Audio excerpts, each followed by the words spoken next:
Railway के reservation ticket पर प्रधानमंत्री नरेंद्र मोदी की तस्वीर के साथ ऑपरेशन सिंदूर से जुड़ा संदेश छापे जाने को लेकर नया राजनीतिक विवाद खड़ा हो गया है।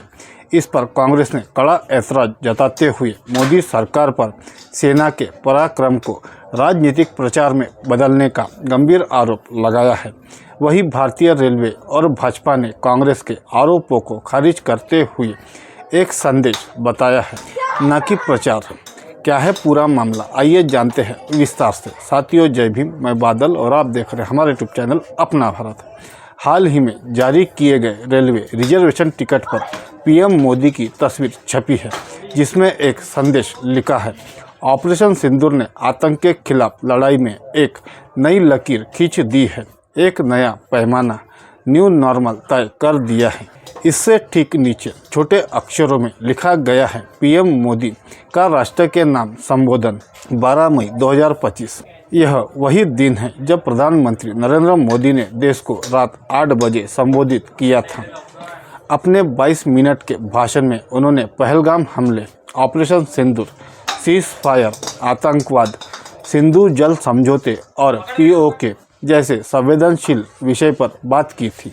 पूर्व मुख्यमंत्री कमलनाथ के मीडिया सलाहकार पीयूष बबेले ने कहा, जब से भारतीय सेना ने ऑपरेशन सिंदूर के माध्यम से पाकिस्तान के दांत खट्टे किए हैं, तब से भाजपा की कोशिश यही है कि इस पराक्रम को चुनावी राजनीति के लिए कैसे भुनाया जाए।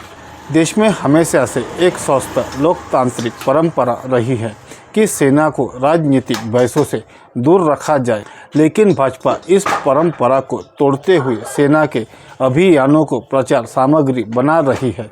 उन्होंने ये भी कहा कि सरकार को रेलवे टिकट पर इस तरह की सामग्री के प्रकाशन पर तत्काल रोक लगानी चाहिए, ताकि सेना के शौर्य को राजनीतिक सौदेबाजी में तब्दील होने से बचाया जा सके।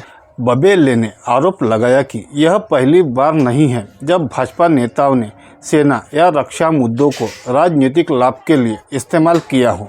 उन्होंने कहा, पहले भी भाजपा के मंत्री, सांसद और विधायक गैर जिम्मेदाराना बयान देते रहे हैं। यहाँ तक कि विदेश मंत्री भी ऐसे बयान दे चुके हैं जो शोभा नहीं देते। लेकिन अब सरकार ने रेलवे जैसी संस्था को भी अपने राजनीतिक अभियान में घसीट लिया है। यह खतरनाक परंपरा की शुरुआत है। इस पूरे विवाद पर भारतीय रेलवे की प्रतिक्रिया भी सामने आई है। IRCTC के PRO VK भट्टी ने स्पष्ट किया कि रेलवे टिकट पर छपा संदेश किसी भी तरह का व्यावसायिक विज्ञापन नहीं है। उन्होंने कहा, यह सिर्फ एक संदेश है, न कि प्रचार। इसे विज्ञापन की तरह नहीं देखा जाना चाहिए। नेता प्रतिपक्ष उमंग सिंघार ने कहा कि अब सेना के शौर्य और बलिदान को भी भाजपा सरकार अपने प्रचार के लिए इस्तेमाल कर रही है, जो बेहद निंदनीय है।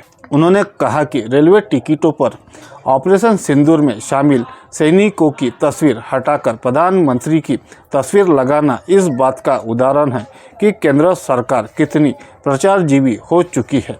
इससे पहले भी कोरोना वैक्सीन सर्टिफिकेट से वैज्ञानिकों की मेहनत को किनारे कर प्रधानमंत्री की तस्वीर लगाई गई। पुलवामा के शहीदों के नाम पर वोट मांगे गए। बालाकोट एयर स्ट्राइक को चुनावी मुद्दा बनाया गया और पेट्रोल पंपों तक उनकी तस्वीर लगाई गई। सिंघार ने तंज कसते हुए कहा कि भाजपा को आपदा को अवसर में बदलने की कला खूब आती है। यह पूरा विवाद ऐसे समय में सामने आया है जब बिहार जैसे बड़े राज्य में चुनावी माहौल बनना शुरू हो गया है। विपक्ष का आरोप है कि भाजपा सेना की कार्रवाई को चुनावी मुद्दा बनाकर जनता की भावनाओं को भुनाना चाहती है। वही भाजपा का कहना है कि यह देशभक्ति का प्रतीक है, न कि राजनीति। मध्य प्रदेश कांग्रेस के मीडिया अध्यक्ष मुकेश नायक ने द मूक नायक से बातचीत में कहा कि रेलवे टिकट पर ऑपरेशन सिंदूर और प्रधानमंत्री मोदी की तस्वीर छापकर भाजपा सेना की बहादुरी को चुनावी प्रचार का हथियार बनाना चाहती है। यह केवल सेना के बलिदान का राजनीतिक इस्तेमाल नहीं है, बल्कि देश के हर जवान का अपमान है। उन्होंने कहा, भाजपा नेताओं ने पहले भी सेना की शहादत पर बयानबाजी की और अब रेलवे टिकट को प्रचार का जरिया बना दिया है। इससे साफ है कि भाजपा को देश की रक्षा करने वाले जवानों की नहीं, अपने प्रचार की चिंता ज़्यादा है। मुकेश नायक ने कहा कि देशभक्ति सिर्फ पोस्टर या नारों में नहीं, बल्कि सरकार की नीतियों और इरादों में दिखनी चाहिए। जनता सब देख रही है और समय आने पर इसका जवाब जरूर देगी। और ऐसी खबरें देखने के लिए सब्सक्राइब कीजिए हमारे यूट्यूब चैनल को। वीडियो पसंद आए तो लाइक, कमेंट और शेयर जरूर कीजिए। शुक्रिया।